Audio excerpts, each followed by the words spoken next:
Playing music of the soul is not for the faint of heart. To lose yourself or see yourself from the outside looking in, not being worried about being micromanaged. Playing free and escaping whatever's going on in your life. How hard is that? It can be very hard, unless you consistently surround yourself with people who never put themselves above the music. Learning to converse improvisationally and going off into space is not something that every musician can contribute all the time. At this point, regional touring exists, but a concerted effort must be made to reopen a touring circuit that can crisscross the country. Cats need to sing for their supper and support their families through their craft. People who think this is naive need to recognize that they are part of the problem and not the solution. As I write this, institution and norms are crumbling. Leaders are too old, hanging on and not passing on the lineage of leadership to the new generation as they used to. It's all in my head. Eric Silverman, welcome to the Jake Feinberg Show. Thank you so much. Glad to be here. It's an honor. I wanted to ask you, do you think about the idea, I listened to some of the tunes with Mac, and I just wonder, as a guy who loves the live experience, I just wonder if you feel it's possible to take that band on the road and play that music live. I think so. I mean, I have a band I'm playing with now that we're taking out on the road and kind of bringing some of the songs from the new album live. We don't have Adam McDougall with us on the road, but we're making do. He seems to be a little busy these days. Absolutely. And it was an honor to just be in the same room as that guy. But I think that, the songs on my new album were not necessarily, when the album was made, it was not at a time when touring was possible. It wasn't a time when anybody was even thinking about it. This was when I started working on Stay In It. It was about August 2020, so we were still very much in the thick of the unknown. And so I think those songs do translate live very well, and we're having a really good time playing them. I'm finding all these new places of connection and all these magic kind of moments of these songs, bringing them live that I could have never planned for when making the album. And so I think, I truly believe most recorded music has a space to perform live.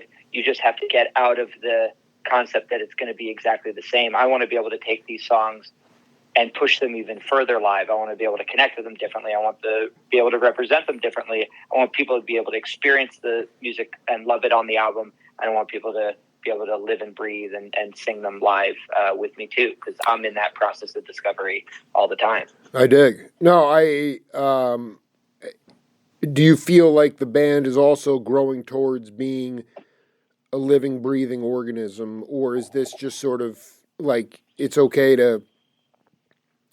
Because to me, like, what you're talking about only comes after there's a lot of trust developed. And like you said, the music was made during the pandemic. So I just wonder, and I also feel I just feel like ultimately you got to be on the road for a minute to start to cook with grease, Yeah. And I think, and on the album, all the me and my producer Damien, we played all the instruments on the record, other than obviously bringing in Adam on a few key songs, and my buddy Jeff played fiddle on a new single that's coming out in a few days.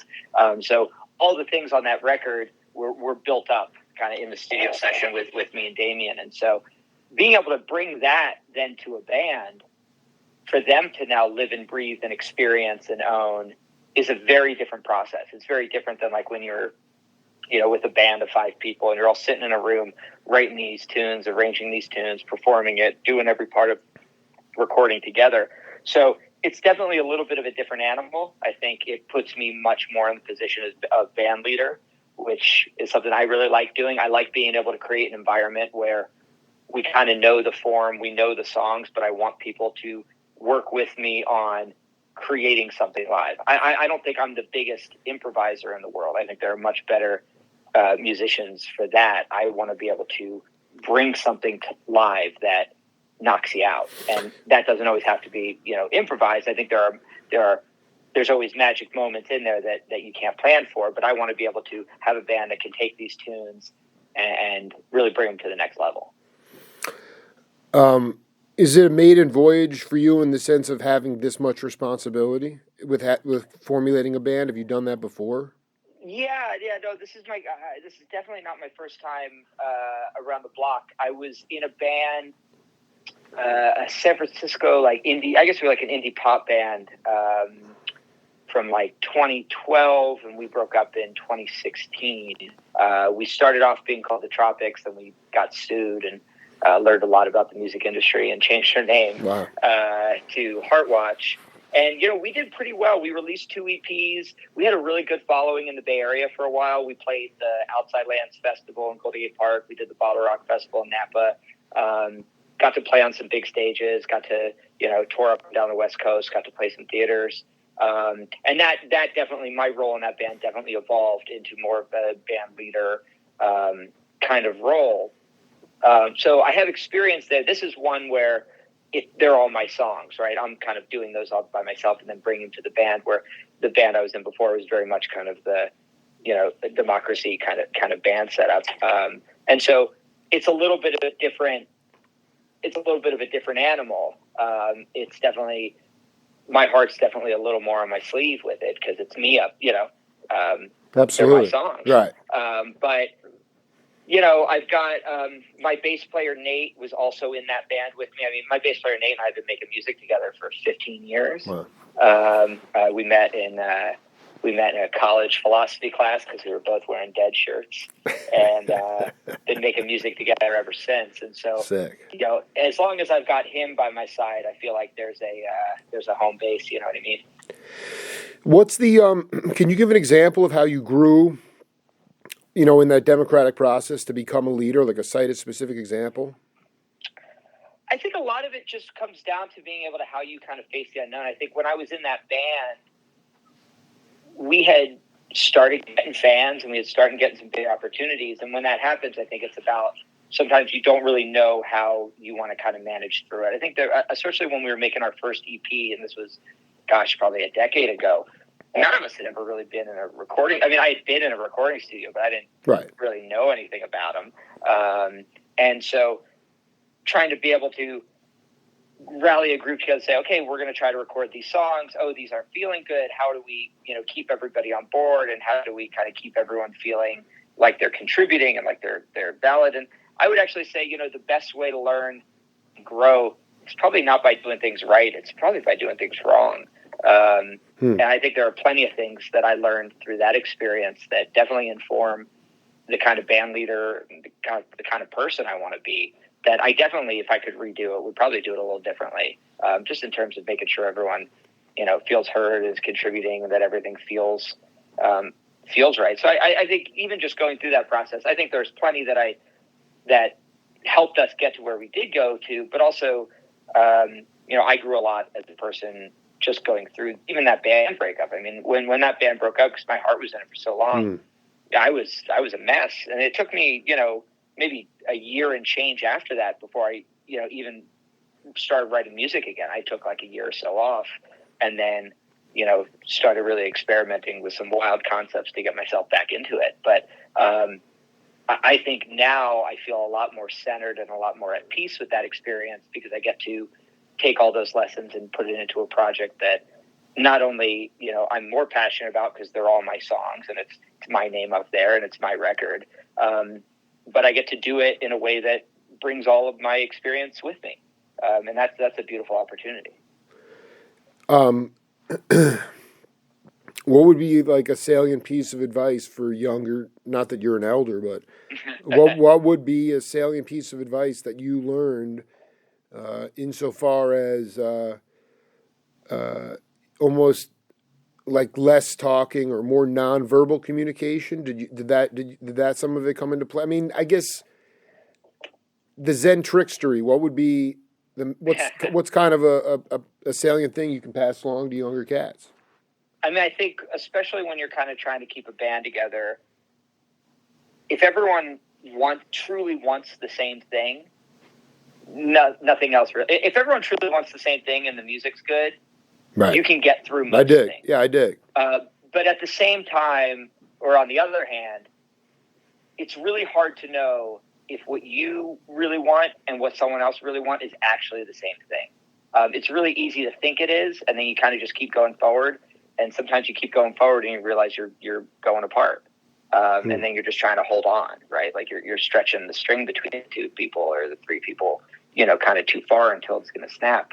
I think, being clear and being kind goes a long way. But ultimately, if you all want the same thing, you can get through most stuff. Yeah. Oh, absolutely. Yeah.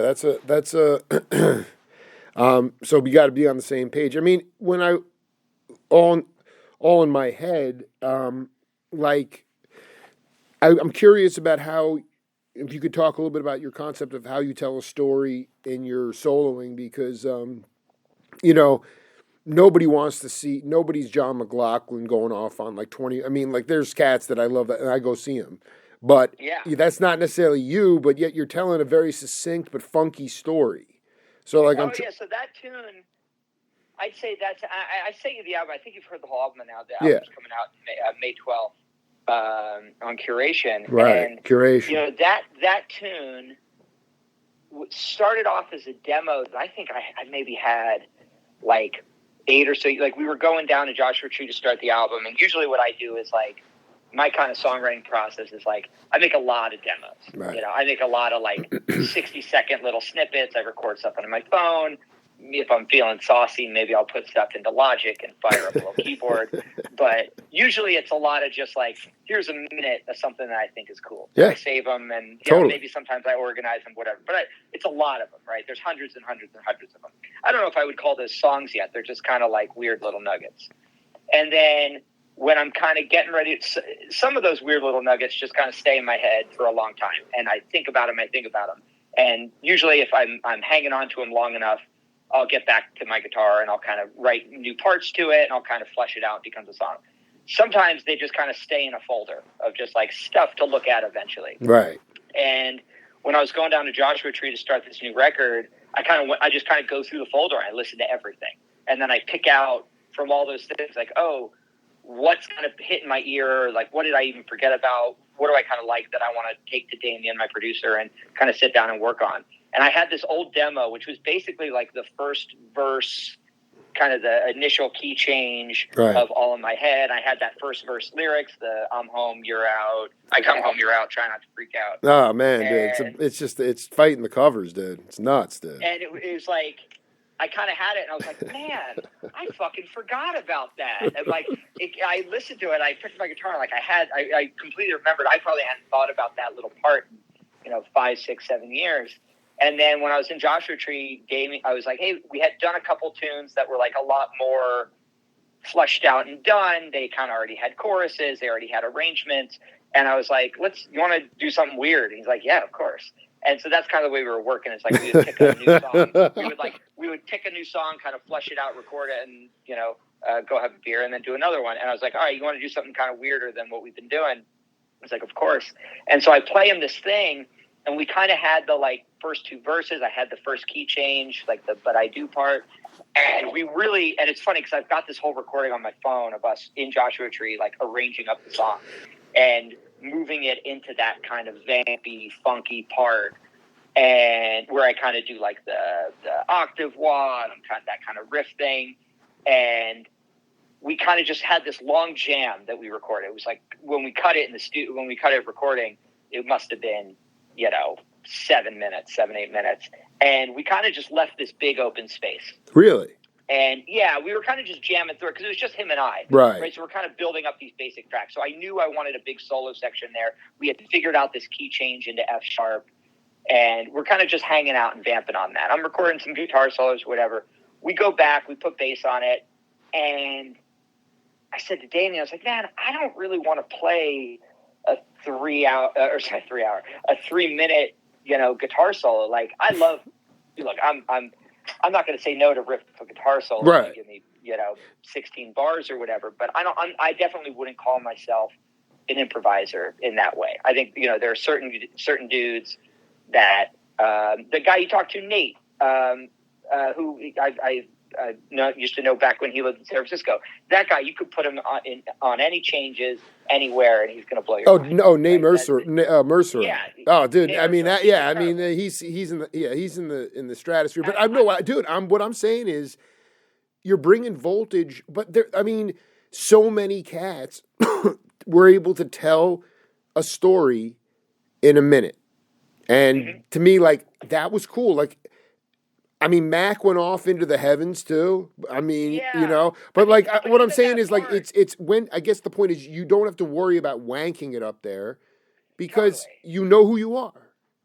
Yeah, and I think that song is really interesting in the context of the whole album, because I think a lot of the songs, like, that's definitely this kind of like funkier, jammier outlier. But if you think about it in the context of me, who I am musically, it makes so much fucking sense. What? Explain why. I really want to know why. I mean, like, I'm standing in my studio right now. I'm standing in the middle of my home studio, and I've got my console next to me. And above that is a poster of Prince. Wow. And on the other side is a poster of Zappa from Zoodalord. Classic. I feel like, and I really try, and this is why I really appreciate having a producer that kind of just keeps me, make sure I'm always being myself. But I don't really have a lot of boundaries in terms of the songs I write, how I arrange them, the kind of sounds I'm using.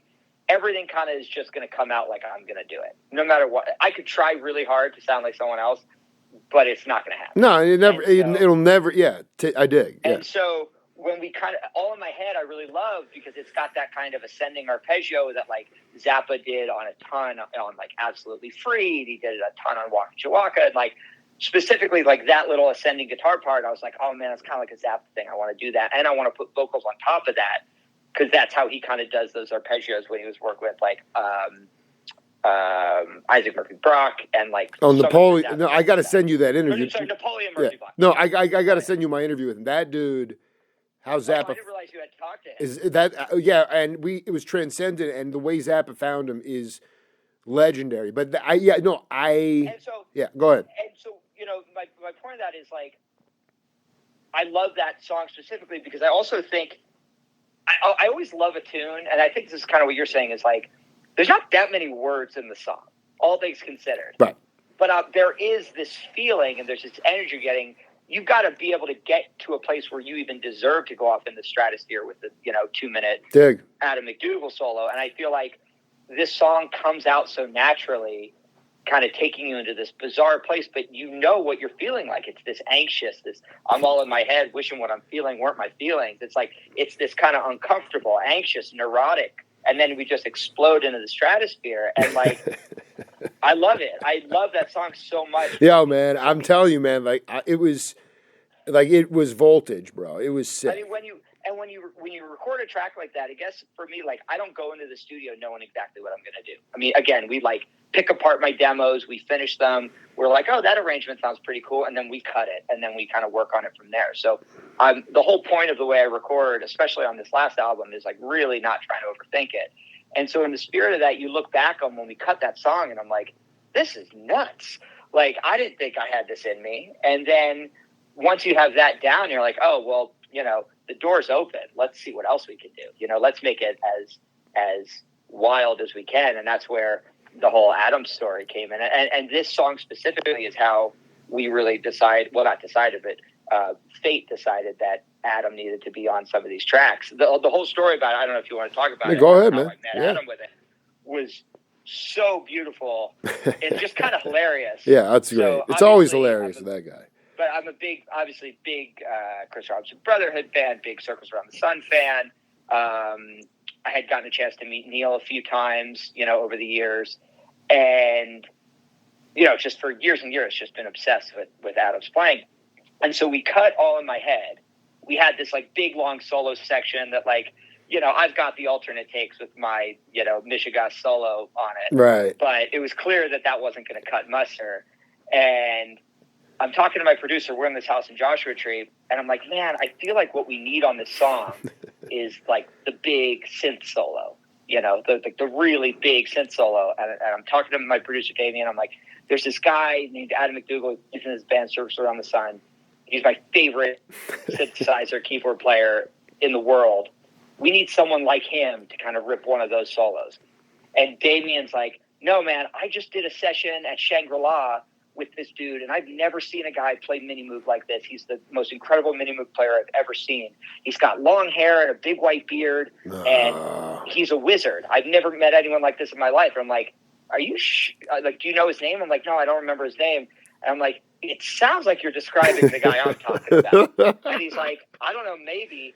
And so he was doing a session Shangri-La. at What was he doing there, dude?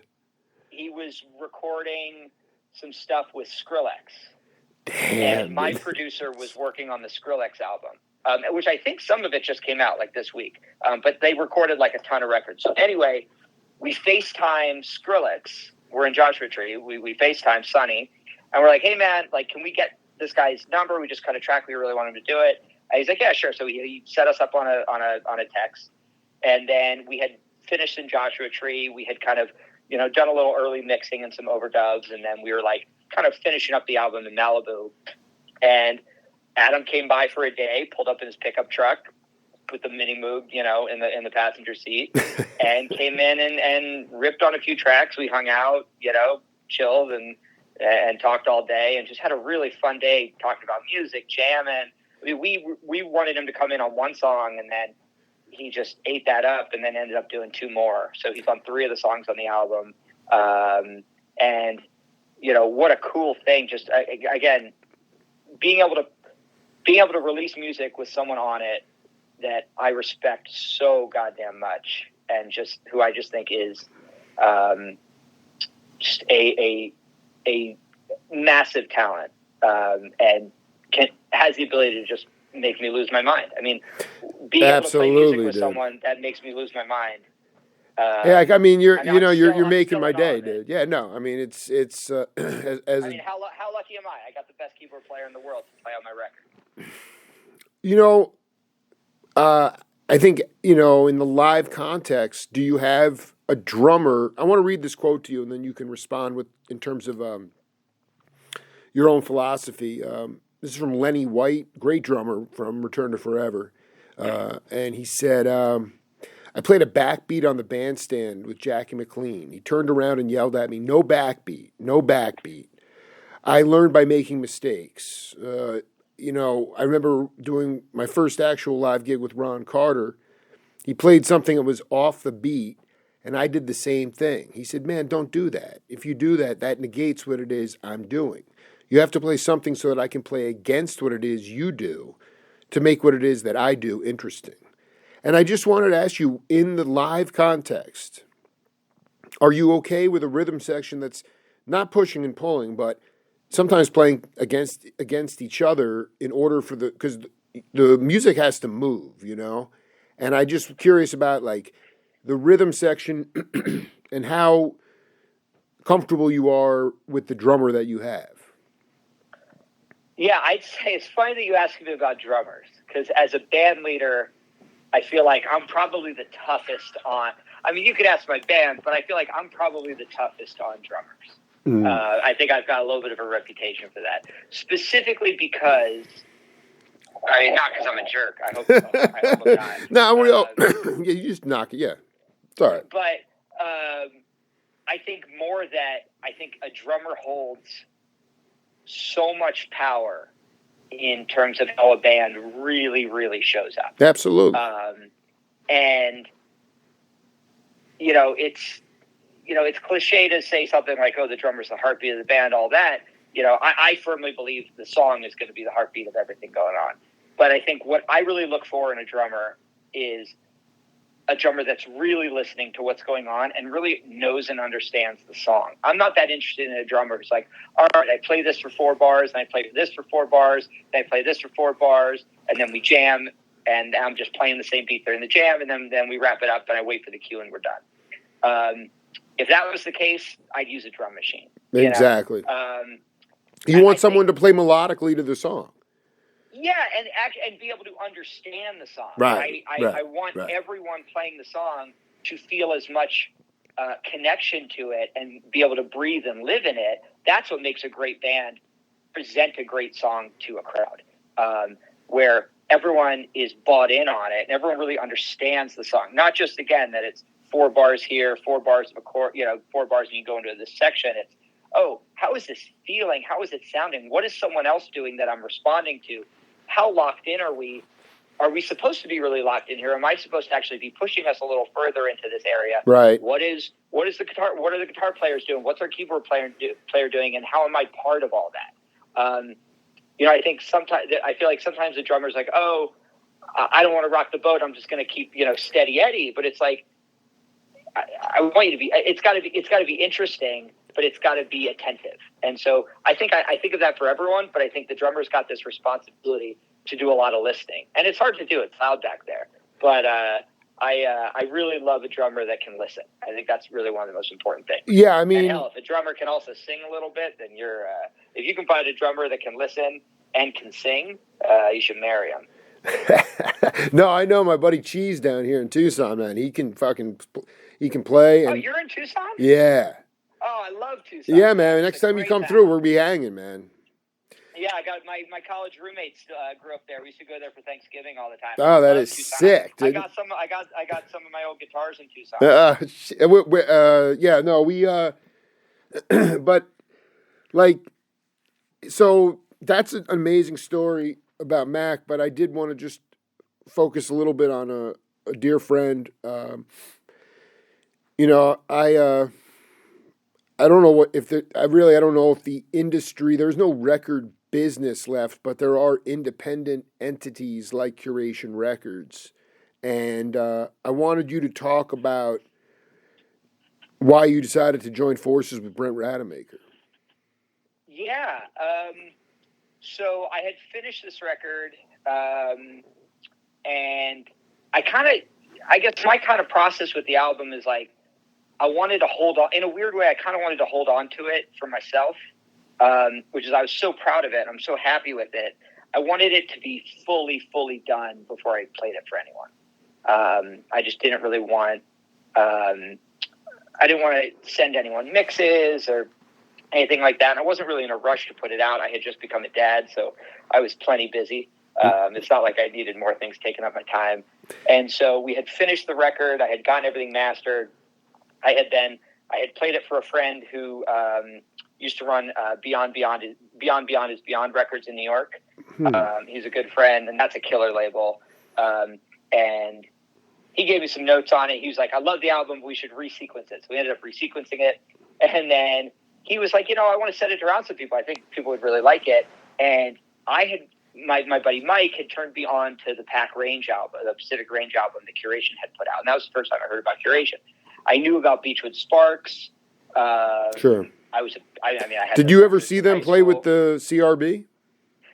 No, I hadn't. No, I'm sorry. They opened for the Crows, I think. No, I hadn't seen them open for the Crows. I got into Beachwood Sparks in high school. Like when I was in high school in New Jersey, I grew up in New Jersey. There was a really interesting couple of years where like we all started alt country bands. No, I'm Long Island cat. Where in Jersey were you? Yeah. Like outside of Trenton, like near Princeton, like in between Trenton and Princeton. No, it's rugged, man. So Central Jersey. Wow, and dude, that is rugged. It was just not where you would expect like competing alt country bands to come up. So yeah, that is bizarre. We all got turned on to Whiskey Town, and we all got turned on Uncle Tupelo, and Beachwood Sparks, and we're like, that's what we want. Wow. Like we just want to do that. And so, most of my early songs were just trying to like rewrite Whiskey Town songs, and just rewrite them and hope no one noticed. But so I knew about Beachwood Sparks from then, and then I guess Mike had sent my album out to a few people, and I had heard about Curation. I love the Pacific Range album. It was one of those albums, like, God, I would do anything to make that record. It just sounded so good. And it's like, God, it felt like that record was just meant for me. Dan Horn produced that, yeah. I know. I loved it. I was just like, I've been waiting for this. I feel the same way about, have you gotten turned on to Color Green? You know that album? I've only seen him live, just little clips, but I haven't heard the album. I feel the same way about them as like when I heard Pacific Range, where I was like, this is what I want. I was just like, I was obsessed with it. Anyway, wow. so cool. I knew about Curation through that.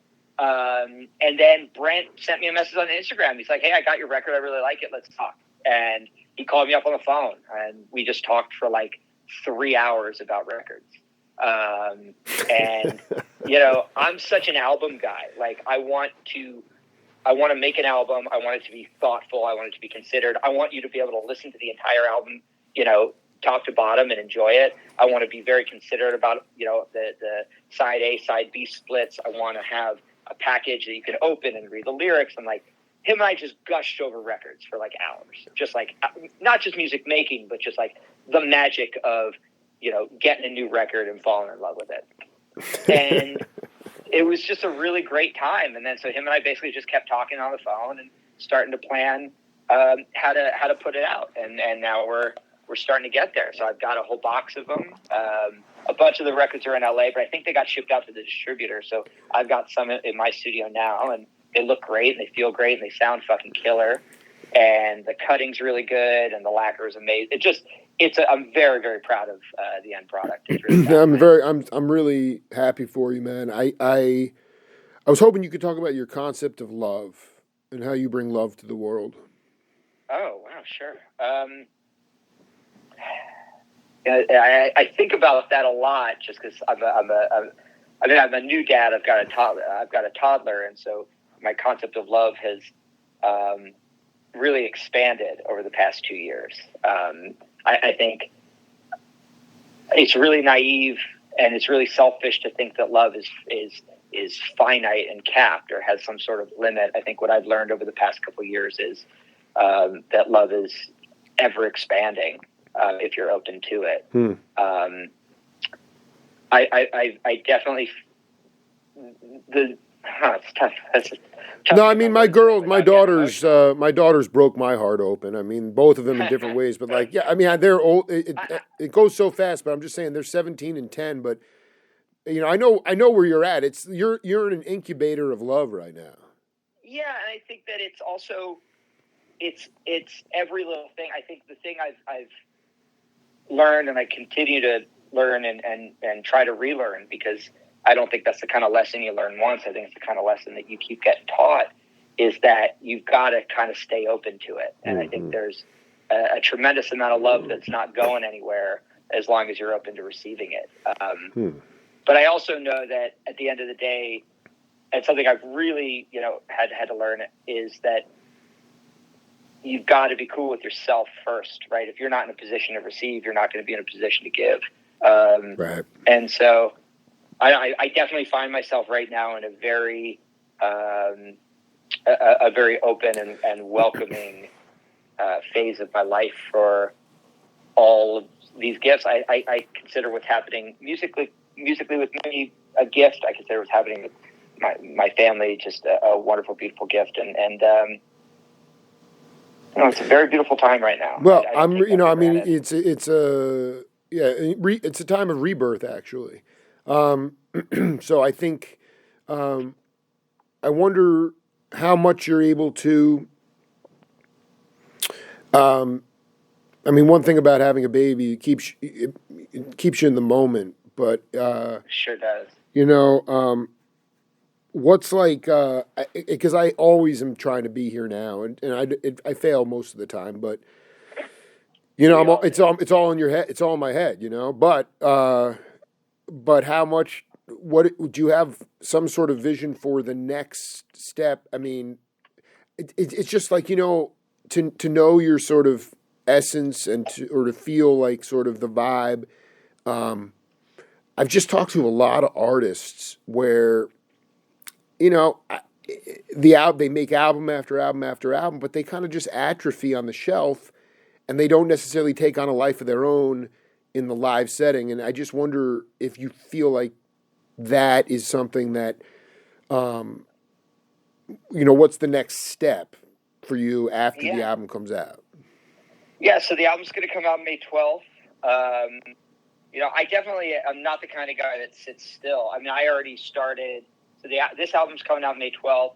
We started tracking the next record a few weeks ago. We started working on that. So that's, I want to say, maybe 40%, 50% in the can. because I really want to be able to dedicate myself to getting on the road, playing more shows, really establishing a little more of a live presence. I think it's actually vital. I think very vital. I mean, it's tough to do. I think right now, especially coming back from COVID, being able to break out is still somewhat of a new artist. Certainly. I'm not saying no. I mean, and even when you quote unquote break through, I mean, like Mac in circles. I mean, that's a road dogging. It is hard. You only you make money on merch, and you got to be on the road for at least 3 weeks or so to make any money back. Totally. Yeah. I mean, I really want to be able to focus on getting the band out there and being able to show people this record. Absolutely. One way or the other. I think that's like, when we started recording it, I wasn't thinking about it coming out. I was just thinking about making the best song I could, and then made enough of those to make the best album I could. Now that I'm staring at the thing, I'm so proud of it. I'm just excited for people to listen to it, for people to buy it, for people to put it on the turntables or their, digital turntables, whatever people are listening to on these days, and getting out there. So that's kind of my big focus once the album's out there, is playing more shows, getting to meet some people, and hopefully put some records in people's hands. Can you talk about a time in your life when you faced a lot of adversity and ultimately how you overcame it, how it made you stronger? I'm not sure. I feel like most of the adversity, it's funny just because we keep kind of going back to all in my head, but I feel like when I think about some of that adversity, I think a lot of it is kind of, at least for me, is a lot of self-imposed. Like, I think I'm the kind of guy that definitely gets hung up a little bit in my own head and have to kind of work through that. And so I think that's kind of the big challenge for me. It's like, all right, how do I keep myself feeling good, and how do I keep myself honest and true to whatever I'm trying to do? I think that's kind of where I kind of sit. And you feel like you love yourself and you can accept love, or are you still working on that? Very much. Oh, very much so. Yeah, I think, God, that's got to be one of the hardest things for anyone to do. But I feel like I definitely kind of work on the gratitude side of it. Yeah, that was the first word. Humbling and gratitude, man. I feel like you kind of got to be. I think when I'm kind of headed for the ditch, it's because I'm not practicing gratitude, right. And I know it. Right. I know it about myself. When I'm kind of in the spiral and I'm headed for the ditch, it's because I'm not being grateful and I'm not practicing gratitude. So that's kind of where I try to stay. Eric Silverman, man, we're going to do this again in person, and we'll do a video interview, but I just, this was a very cosmic experience, and I dig the record a lot, and, I'll be glad to share it around when it drops, man. We'll send you out an early copy. No, man. Yeah, much love and love to your family, man. We'll be in touch. All right, thanks, bud. All right, be cool. Yeah.